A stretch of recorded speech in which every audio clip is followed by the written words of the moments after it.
अस्सलाम वालेकुम एवरीवन, कैसे हैं आप सब लोग। उम्मीद करती हूँ कि आप सब लोग ठीक ठाक होंगे।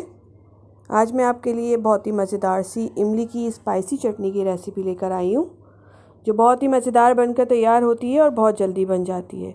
तो चलें ये मज़ेदार सी चटनी बनाना शुरू करते हैं। मज़ेदार सी इमली की स्पाइसी चटनी बनाने के लिए यहाँ मैंने 12 से 15 लाल गोल साबुत मिर्चें ली हैं। एक मीडियम साइज़ का टमाटर लिया है जिसको रफली चॉप कर लिया है। 8 से 10 गार्लिक क्लोव्स लिए हैं। 1 टीस्पून नमक, 1 टीस्पून साबुत ज़ीरा और हाफ़ कप मैंने इमली का पेस्ट लिया है। इमली का पेस्ट बनाने के लिए यहाँ मैंने 150 ग्राम्स इमली ली थी, जिसको मैंने हाफ़ कप पानी में भिगो कर रख दिया था और फिर मैंने उसको छानकर उसका पल्प निकाल लिया है। अब हम इन सारी चीज़ों को एक ब्लेंडिंग जार में ऐड करेंगे।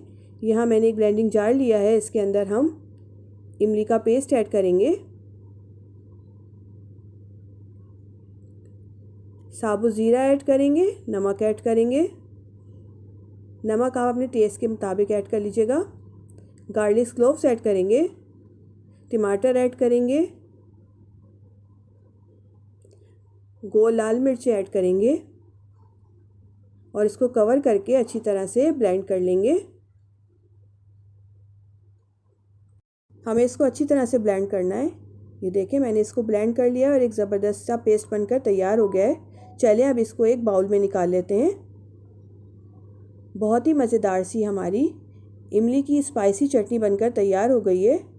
बहुत ही मज़ेदार बनती है। आप इसको पराठे के साथ एंजॉय करें या पकौड़ों के साथ, बहुत ही मज़ेदार लगती है।